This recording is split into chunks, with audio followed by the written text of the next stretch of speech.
బరువు పెరగాలన్నా, బలం పెరగాలన్నా ఎండు విత్తనాలను బాగా తింటే మంచిదని నేను చెప్తూ ఉంటాను. మరి ఎండు విత్తనాలంటే అంతసేపు అందరికీ బాదం, పిస్తా పప్పులు, జీడిపప్పులు ఇవే గుర్తొస్తాయి. మరి అవన్నీ పేదవారు కొనుక్కోలేరు కదా. మరి మాబోటి వారికి బలం రావాలి, బాగా మంచి బరువు పెరగాలి, శక్తి సామర్థ్యాలు మంచిగా పుష్టిగా ఉండాలంటే ఏం తినాలి చీప్ అండ్ బెస్ట్లో అని ఆలోచిస్తే 6 విత్తనాలు నేను చెప్తాను. ఈ 6 విత్తనాలు మీరు తింటే ఇది పేదవారికి బలాన్ని ఇచ్చే విత్తనాలని గుర్తుపెట్టుకోవచ్చు. మొట్టమొదటిది వేరుశనగ పప్పులు, రెండవది పచ్చి కొబ్బరి ముక్కలు, 3 నువ్వులు, 4 పొద్దుతిరుగుడు పప్పు, 5 పుచ్చగింజల పప్పు, 6 గుమ్మడి గింజల పప్పు. ఈ 6 మాంసం కంటే 5 రెట్ల నుంచి 6 రెట్లు బలం ఎక్కువ, చేపల కంటే 8-10 రెట్లు బలం ఎక్కువ.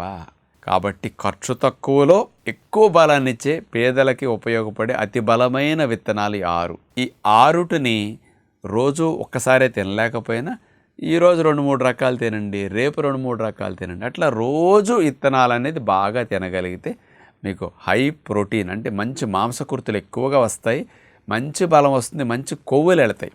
వీటి వల్ల అసలు కొలెస్ట్రాల్ వీటిలో 6ట్లో 0.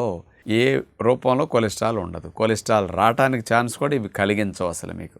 ఇలాంటి ఎండు విత్తనాలని మీరు వేపించినవైనా తినొచ్చు. శాండ్ రోస్టెడ్ విత్తనాలు ఇట్లాంటివన్నీ దొరుకుతుంటాయి. మన గుడ్ హెల్త్ బ్రాండ్ వారు మీకు చక్కగా అందిస్తున్నారు. అలాంటి వాళ్ళ దగ్గర ఈ విత్తనాలు అట్లా వేపించుకుని శాండ్ రోస్టెడ్ తినండి. లేదు అంటే నానబెట్టుకు తింటే ఇంకా మరీ మంచిది. ఉదయం నుంచి సాయంకాలం వరకు నానబెట్టుకు సాయంకాలం తినొచ్చు. లేకపోతే నైట్ నీళ్ళలో వేస్తే ఉదయానికి నానతాయి.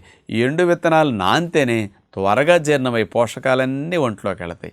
వేస్ట్ కాకుండా తిన్న వాటిలో ఉన్న పోషకాలన్నీ ఒంటికి పట్టాలంటే నానబెట్టుకు తినటం బెస్ట్ టెక్నిక్ అన్నమాట.